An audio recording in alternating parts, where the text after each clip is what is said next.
Hey y'all, out here at the National Auto and Truck Museum in Auburn, Indiana, better known as NATMUS, and they have got a Parade of Progress GM Futurliner, one of the 12 that they built back in the 50s and toured around and showed people all the great things that were coming. So I'm excited to show it to you. Let me get the camera turned around, we'll take a quick look at it. Don, you all got a Futurliner. How does one museum get a Futurliner? Well, we were very fortunate. About 15 years ago, this vehicle was derelict. It was owned by Joe Bortz in Chicago. He had heard about our museum and agreed to donate it to us at that time. What condition was it in when you got it? Let me put it this way. You could sit in the driver's seat and look at the grass underneath it. It was rusted beyond belief. So it was just more probably just the idea that at one time this was a Futurliner. That is correct. You know, did it run or anything like that? No. Who did the work to bring it back? There was a group of volunteers out of Michigan, primarily retired GM executives and engineers, that approached us and asked if they could take this project on as a partner project. And so they spent 5 years as a group restoring it.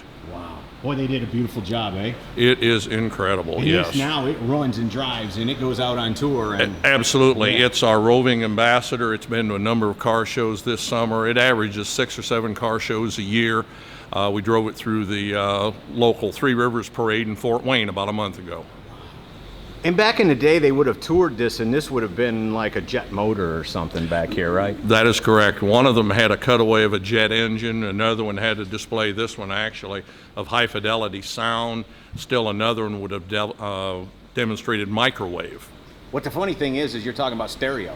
Yes, right? yes, Back in the yes. 50s, stereo was a big, here it comes, can you believe it? That was always the intent, that they would show the technology that's coming in the very near future. And now you have like old uniforms, because a lot of people don't know too, engineers drove these things. Absolutely. They hired a group of college kids each year, college graduates, and they manned this. They went with the support trailers. They set up the big circus tent that these 12 Futurliners would have surrounded for the show, and then they did the demonstrations.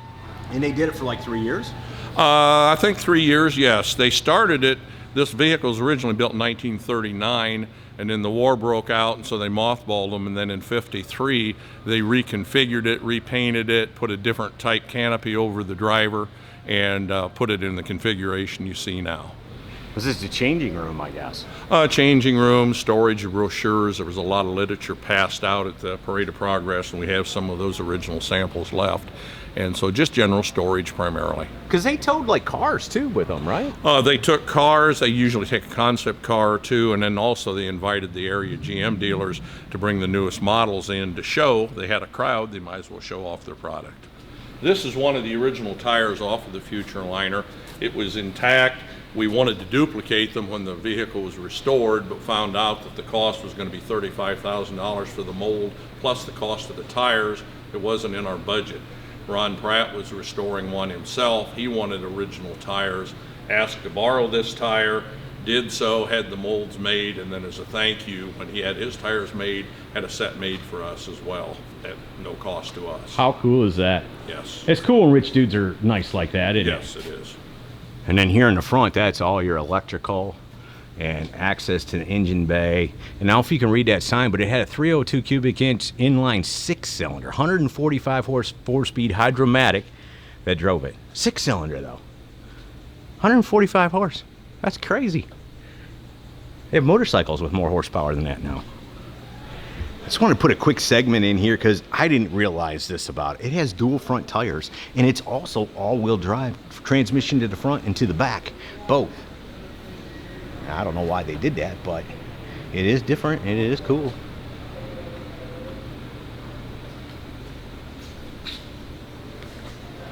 This is just a little display trailer of the drivetrain for it that they set up, which is kind of cool because you can't see it up underneath there.